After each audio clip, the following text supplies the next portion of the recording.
Hi hello dear friends, എല്ലാവർക്കും നമസ്കാരം. Welcome back to my channel. ഇന്ന് നമ്മൾ തയ്യാറാക്കുന്നത് ബ്രെഡ് പുഡിംഗ് ആണ്. വളരെ ഈസി ആയിട്ട് നല്ല ടേസ്റ്റി ആയിട്ട് നമുക്ക് കാരമൽ ബ്രെഡ് പുഡിംഗ് തയ്യാറാക്കിയെടുക്കാം.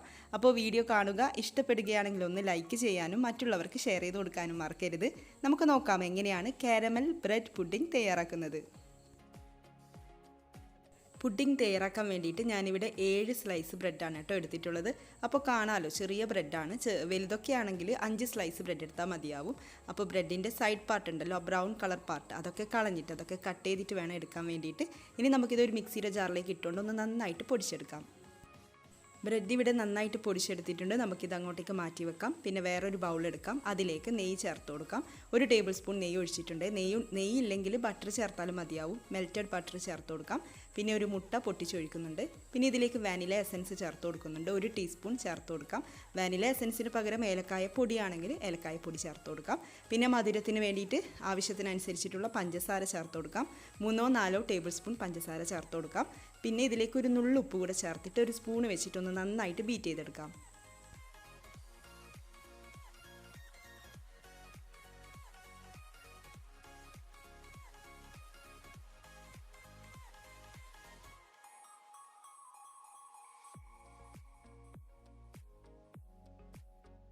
ഇനി നമുക്കിതിലേക്ക് പാല് ചേർത്ത് കൊടുക്കാം. ഞാനിവിടെ 3/4 കപ്പ് അളവിലാണ് കേട്ടോ പാലെടുത്തിട്ടുള്ളത്.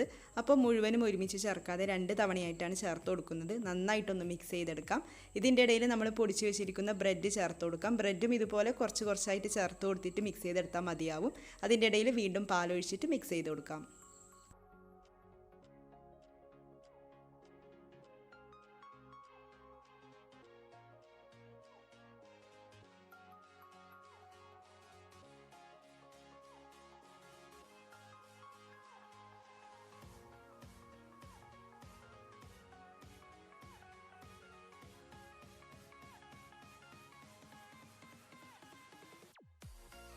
അങ്ങനെ നമ്മുടെ ബ്രെഡ് മിക്സ് ഇവിടെ റെഡി ആയിട്ടുണ്ട്. നമുക്കിത് അങ്ങോട്ടേക്ക് മാറ്റി വെക്കാം. ഇനി നമുക്കൊന്ന് ഷുഗർ കാരമലൈസ് ചെയ്തെടുക്കണം.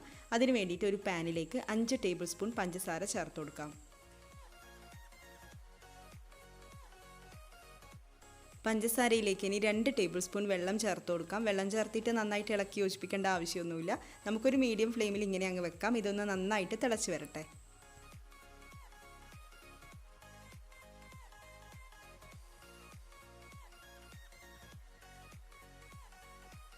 ഇതിവിടെ ഇപ്പം നന്നായിട്ട് തിളച്ചുകൊണ്ടിരിക്കുന്നുണ്ട്. അപ്പോൾ ചെറുതായിട്ടൊരു കളർ ചേഞ്ച് വന്ന് തുടങ്ങുമ്പോൾ നമുക്കിതിങ്ങനെ ഇളക്കി കൊടുക്കാം.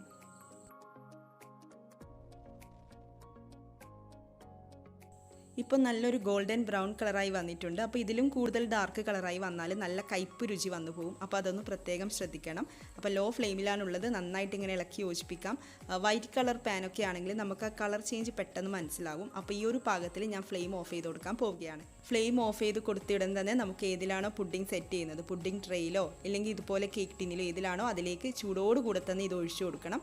ലേറ്റ് ആക്കാൻ പാടില്ല കേട്ടോ. ലേറ്റ് ആയാൽ ഇത് നന്നായിട്ട് അങ്ങ് കട്ട കെട്ടിപ്പോവും, ക്രിസ്റ്റൽ പോലെയാവും. അപ്പോൾ ചൂടോടുകൂടെ തന്നെ നമുക്കിതിലേക്ക് ഒഴിച്ചു കൊടുക്കാം. ഇനി നമുക്കിതിൻ്റെ മുകളിലായിട്ട് നേരത്തെ തയ്യാറാക്കി വെച്ചിട്ടുള്ള ബ്രെഡ് മിക്സ് ചേർത്ത് കൊടുക്കാം. ഒന്ന് നന്നായിട്ട് ഇളക്കി യോജിപ്പിച്ചതിന് ശേഷം ഇതിലേക്ക് ചേർക്കാം. അപ്പോൾ ഇത് കുറച്ച് ലൂസായിട്ട് തോന്നുന്നതാണെങ്കിൽ 1-2 ബ്രെഡ് കൂടെ പൊടിച്ചിട്ട് ഇതിലേക്ക് ചേർത്ത് കൊടുക്കണം.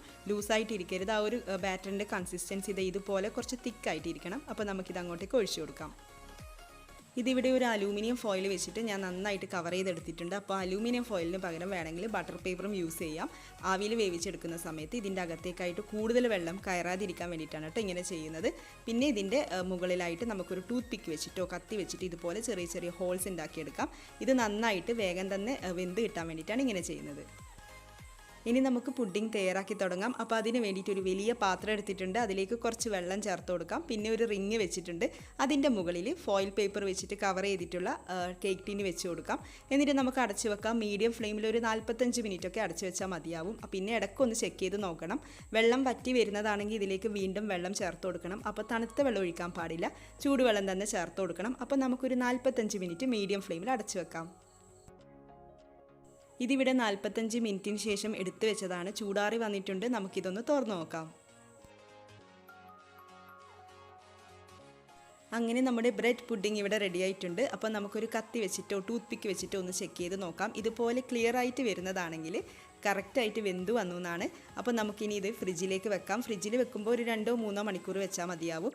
തണുപ്പിച്ച് കഴിക്കുമ്പോഴാണ് കൂടുതൽ ടേസ്റ്റ്. ഇനി അങ്ങനെ വെച്ചില്ലെങ്കിലും കുഴപ്പമൊന്നുമില്ല. ഫ്രിഡ്ജിൽ വെക്കുന്നതാണെങ്കിൽ വേറൊരു ഫോയിൽ പേപ്പർ വെച്ചിട്ട് നന്നായിട്ടൊന്ന് കവർ ചെയ്തിട്ട് വേണം വെക്കാൻ വേണ്ടിയിട്ട്. വീട്ടിൽ ബ്രെഡ് ഉണ്ടെങ്കിൽ എല്ലാവരും ഇതൊന്ന് ട്രൈ ചെയ്ത് നോക്കണം. എന്നിട്ട് നിങ്ങളുടെ അഭിപ്രായം കമൻസിലൂടെ അറിയിക്കണം. വളരെ എളുപ്പമല്ലേ തയ്യാറാക്കാൻ വേണ്ടിയിട്ട്. അപ്പോൾ ഇതുപോലുള്ള റെസിപ്പീസിനായിട്ട് ചാനൽ ഒന്ന് സബ്സ്ക്രൈബ് ചെയ്യാനും മറക്കരുത്. ഇതുപോലുള്ള വീഡിയോസുമായിട്ട് നമുക്ക് വീണ്ടും കാണാം. താങ്ക്